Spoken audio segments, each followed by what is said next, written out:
Genesis chapter 3. Now the serpent was more subtle than any beast of the field, which the Lord God had made. And he said to the woman, Yea, hath God indeed said, Ye shall not eat of every tree of the garden? And the woman said unto the serpent, We eat of the fruit of the trees of the garden, but of the fruit of the tree which is in the middle of the garden, God had said, Ye shall not eat of it, neither shall ye touch it, lest ye die. Then the serpent said to the woman, Ye shall not die at all. But God doth know that when ye shall eat thereof, your eyes shall be opened, and ye shall be as gods, knowing good and evil. So the woman, seeing that the tree was good for meat, and that it was pleasant to the eyes, and a tree to be desired to get knowledge, took of the fruit thereof, and did eat, and gave also to her husband with her, and he did eat. Then the eyes of them both were opened, and they knew that they were naked, and they sewed fig tree leaves together, and made themselves breeches. Afterwards they heard the voice of the Lord God walking in the garden in the cool of the day, and the man and his wife hid themselves from the presence of the Lord God among the trees of the garden.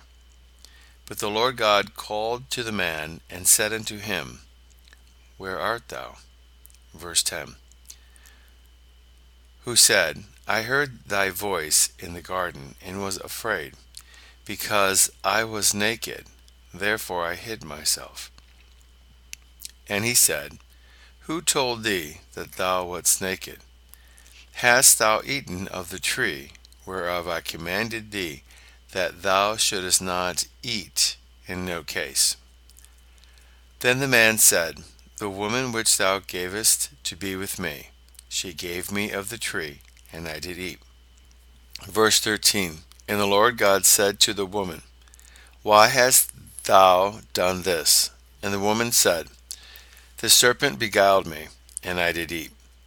Then the Lord God said to the serpent, Because thou hast done this, thou art cursed above all cattle, and above every beast of the field.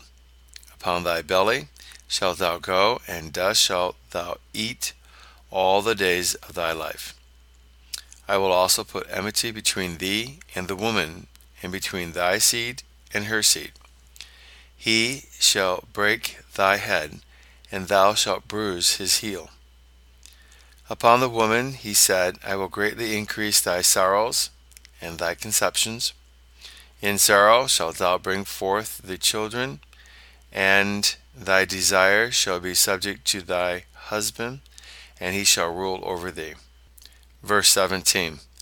Also to Adam he said, Because thou hast obeyed the voice of thy wife, and hast eaten of the tree, whereof I commanded thee, saying, Thou shalt not eat of it. Cursed is the earth for thy sake. In sorrow shalt thou eat of it all the days of thy life. Verse 18.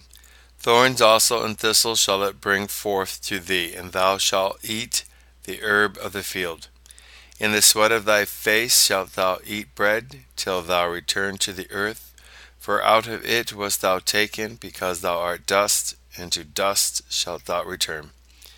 And the man called his wife's name Eve, because she was the mother of all living.